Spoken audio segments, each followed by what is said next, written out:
ibihe byiza cyane wewe uhisemo gukukira igika TV Rwanda. Uyu ni umwanya uko makuru mu Kinyarwanda mugiye kugezwaho nanjye Omega Boy. Dore ingingo z'ingenzi amakuru yacu agiye kwibandaho. Perezida Tshisekedi yanze kwitabira inama ya East African Community ndetse na SADC. Kayonza umugabo yambaye ijipo n'ishati ajya kwiba mu kigo cy'ishuri. Mu yandi makuru yo hanze kandi turi buze kuza kubabwira ko Amerika yateguje ibihano ubuyobozi bw'u Rwanda ndetse na RDC. Aya nandi niyo tugiye kugaruka mu kanya tubaramburira. Perezida Kagame yitabiriye inama ya East African ndetse na SADC i Dar es Salaam. Perezida Paul Kagame yitabiriye inama idasanzwe y'abakuru b'ibihugu bo mu muryango wa Afurika y'Iburasirazuba EAC n'umuryango wa Afurika y'Amajyepfo SADC iri kubera i Dar es Salaam muri Tanzania. Ni inama iri gushakirwamo ibisubizo ku ntambara ikomeje mu burasirazuba bwa Repubulika Iharanira Demokarasi ya Kongo hagati y'ihuriro n'ingabo z'iki gihugu ndetse n'umutwe witwaje intwaro wa M23. Abandi bakuru b'ibihugu bitabiriye harimo Perezida Samia Suluhu wa Tanzania, Dr. William Ruto akaba n'umuyobozi mukuru wa EAC.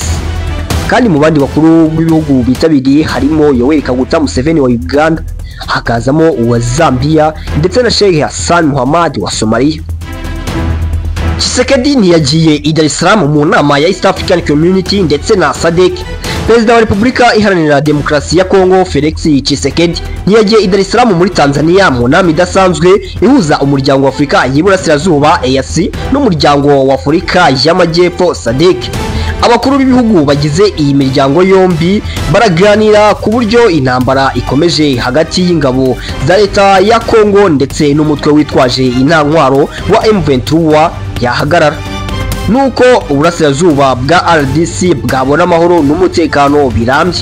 Umuvugizi wa Tshisekedi Tina Salam ku itariki 7 Gashyantare 2025 yari yemereye itangazamakuru ko uyu mukuru w'igihugu azajya muri iyi nama kugira ngo ageze kuri bagenzi be ibyifuzo afite birimo kuba M23 yarekura ibice byose igenzura. Mu masaha y'ikigoroba yo ku itariki 7 Gashyantare ikinyamakuru Jeune Afrique cyagaragaje ko Tshisekedi yahinduye gahunda ye ahitamo kwitabira iyi nama yifashishije ikoranabuhanga rihuza amashusho ibizwi nka video conference. Perezida wa M23 Bertrand Bisimwa mu gitondo cyo kuri uyu wa 8 Gashyantare yatangaje ko abarwanyi babo batazigera bubahiriza umwanzuro ubasaba kuva mu bice ugenzura kuko ngo waba ari gushoza intambara. Kayonza umugabo yambaye ijipo n'ishati ajya kwiba mu kigo cy'abakobwa. Umugabo w'imyaka 35 utuye mu karere ka Kayonza yambaye ijipo n'ishati by'ishuri ajyayo ashaka kwinjira mu kigo ngo yibe abanyeshuri aza gutabwa muri yombi umugambi we atarawugeraho. Uyu mugabo yafatiwe mu cyuho kuri uyu wa 4 tariki ya 6 Gashyantare 2025 ahagana saa 9 z'amanywa ubwo yashaka kwinjira mu kigo cy'ishuri gisumbuye kigamo abakobwa gusa cya Fawe ishami rya Kayonza. Umunyamabanga nshingabikorwa w'umurenge wa Gahini Murekezi Claude yabwiye ikinyamakuru Igihe ko uyu mugabo yafatiwe mu cyuho yambaye imyenda y'ishuri y'abakobwa bo muri icyo kigo aho yashakaga kwinjira mu bandi banyeshuri ariko akaza kuvumburwa. Yagize ati twamufashe ejo kuri uyu wa 4 yafashwe n'abarinzi baririya shuri rya Fawe yari yiyoberanyije yambaye imyenda y'abakobwa bahiga bamufashe nka saa 9 ari kwinjira mu kigo umureba akabona asa nabo. Twahise tumushyikiriza inzego z'umutekano zitangira kumukoraho iperereza ngo tumenye icyo yaragamije kuko ntibisanzwe. Gitifu Murekezi yakomeje avuga ko uyu mugabo agifatwa yabajije ko niba yari icyo yaraje gukora akavuga ko yashakaga kwiba abanyeshuri ariko ngo nasobanure neza icyo yaragiye kwiba. Yakomeje avuga ko ibiri kumuho nawe atazi uko byagenze kuko atazi uko yahisanze. Kuri ubu inzego z'umutekano zatangiye iperereza kuri uyu mugabo ngo hamenyekane icyo yaragamije ajya kwiyambika ijipo yari ya shuri n'ishati byo muri kino kigo kigamo abakobwa gusa. Kuri ubu afungiye kuri station ya RIB ya Rukara. Bivugwa ko uyu mugabo yahoze ari umwarimu wo mu mashuri abanza aho ngo mbere yo kujya kwiba muri kino kigo cya Fawe bikekwa ko yari yabanje kujya kwiba mu kindi kigo cyo mu karere ka Rwamagana. amakuru yacu kandi perezida Ndayishimiye yapfukamye hasi asaba gusengerwa. Perezida w'u Burundi Evariste Ndayishimiye yagize bidasanzwe mu masengesho yo gusabira Leta Zunze Ubumwe za Amerika bigera ubwo ajya ku ruhimbi arapfukama asaba umwigisha kumurambikaho ibiganza akamusengera. Iri sengesho riri kubera mu ngoro y'inteko ishinga amategeko ya Amerika kuva ku itariki 6 Gashyantare 2025, ryitabiriwe na Perezida Donald Trump n'abandi banyacyubahiro baturutse hirya no hino ku isi. Perezida Ndayishimiye yagiriyemo ibihe byihariye kuko uwo muvugabutumwa yasengeraga yagiye imbere ku ruhimbi arapfukama kugira ngo amusengere hamwe n'umuryango we.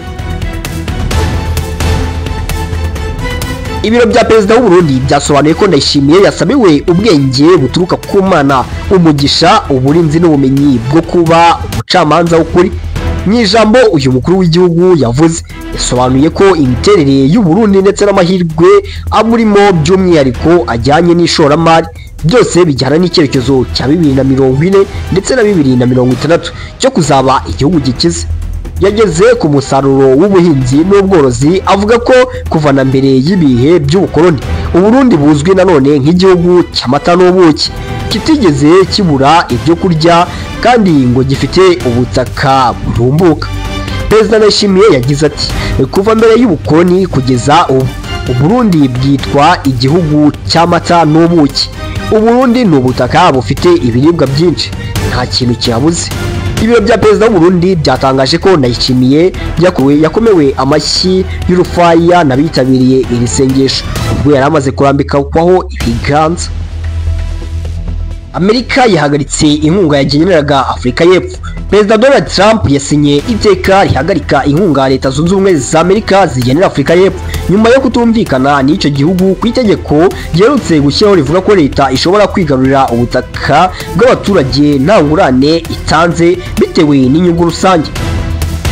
Trump yari yavuze ko iryo tegeko ryasinywe muri Mutarama ribangamira uburenganzira bwa muntu muri Afurika y'Epfo, cyane ko benshi baribona nk'irigamije kwambura abazungu ubutaka bwabo dore ko ari bo benshi bihariye ubutaka bunini bukorerwaho ubuhinzi buturutse muri Afurika y'Epfo. Iteka ryasinywe na Perezida Ramaphosa ryasimburaga iryari ryashyizweho 1975. Ibi bikorwa bishingiye ku bushake bw'ufite ubutaka bukenewe. Icyakora iri tegeko rishya rivuga ko bitewe n'inyungu rusange cyangwa se mu gihe ubutaka bushobora guteza ikibazo ku baturage, leta ifite uburenganzira bwo kwigarurira ubwo butaka kandi ntitange ingurane. Indi mpamvu ishobora gutuma leta ifatira ubutaka ni mu gihe habyazwa umusaruro. Abazungu bavukiye muri Afurika y'Epfo bamaganye iki cyemezo, bavuga ko ari amayeri leta ya Afurika y'Epfo iri gukoresha mu rwego rwo kwambura ubutaka bwabo. Ruragetse hagati y'umushinjacyaha ndetse na Gitifu watemye ibiti bya leta. Mu Buhanga, Nsanzimana Vidasi wahoze ari umunyamabanga nshingwabikorwa w'umurenge wa Kabucuzi wo mu karere ka Muhanga ushinjwa gutema ishyamba rya leta yateye utwatsi ibyavugiwe muri raporo y'ubugenzuzi bw'akarere. Mu iburanisha ry'ubujurire ryabereye mu rukiko rwisumbuye rwa Muhanga, ubushinjacyaha bwavuze ko Nsanzimana agomba kwishyura $3,250 n'amafaranga 901 y'amafaranga y'u Rwanda ahwanye n'umubare w'ibiti 62 yatemwe.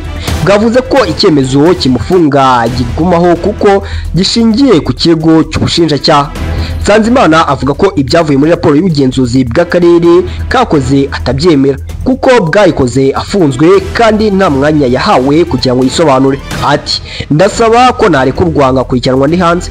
Avuga ko ibiti ashinjwa yabitemye mu nyungu rusange z'abaturage kuko yabitindishije amateme yari yarangiritse. Ubushinjacyaha avuga ko ayo mafaranga yagaragajwe n'abagenzuzi b'akarere n'umugenagaciro wayemeje. Nsanzimana avuga ko mu biti aregwa gutema hari ibyo mudugudu yakurikiranweho, hakiyongeraho n'ibyazanwe n'abaturage mu gikorwa cy'ubudehe. Ni mu gihe akarere kamurega kuba yaratemye ishyamba rya leta nta burenganzira abiherewe. Bamwe mu banyamategeko bavuze ko mbere yo kuburana mu miganirizwa n'umushinjacyaha ari kumwe n'umwunganizi we kugira ngo yerekwe ibyavuye mu bugenzuzi. bakavuga ko kwemera ko ibyo byavuye mu bugenzuzi byari gutuma uregwa agabanyirizwa ibihano. Nsanzimana Vedaste yatawe muri yombi Ukuboza 2024, ubu amaze kwandika asezera akazi. Isomwa ry'urubanza zizaba tariki ya 13 Gashyantare 2025 saa 9 zuzuye. Amerika yateguje ibihano abayobozi b'u Rwanda ndetse na RDC. Leta Zunze Ubumwe za Amerika biciye muri Minisitiri yazo y'ububanyi n'amahanga zateguje ko zishobora gufatira ibihano abayobozi ku ruhande rw'u Rwanda ndetse na Repubulika Iharanira Demokarasi ya Kongo. Uru rwandiko rwoherejwe na Minisitiri yarwohereje muri Kenya ruvuga ko kugira ngo umutekano uboneke mu karere bizasaba ko igisirikare cy'u Rwanda kivana ingabo n'intwaro zacyo zikomeye muri Kongo. Perezida William Ruto wa Kenya kuri ubu niwe uyoboye umuryango wa Afurika y'Uburasirazuba ndetse igihugu cye gisanzwe ari umuhuza mu biganiro bigamije gukemura amakimbirane yo mu burasirazuba bwa RDC. Urwandiko rwa Amerika rukomeza ruvuga ko mu gihe Washington ikomeje gusaba impande zihanganye guhagarika ubushyamirane, inateganya kuzafatira ibihano impande zitazubahiriza ibisabwa, harimo ubuyobozi bw'igisirikare ndetse na leta y'ibi bihugu byombi. U Rwanda na RDC bimaze igihe birebana ayingwe kubera intambara ingabo za Kongo zimaze imyaka irenga 3 zirwana n'inyeshyamba z'umutwe wa M23 kuri ubu zigenzura ibice byinshi by'intara za Kivu zombi. Uyu mutwe mu mpera z'umwaka ushize zigaruriye umujyi wa Goma ndetse hari ubwoba bw'uko ushobora kwigarurira n'uwa Bukavu ukomeje gusatira. Hagati aho kuva kuri uyu wa gatanu Dar es Salaam muri Tanzania hari kubera inama ikomatanyije ihuza imiryango East Africa wa Afurika y'Uburasirazuba ndetse na SADC. Iyi nama iri kwiga ku mwuka mubi wa Kigali ndetse na Kinshasa.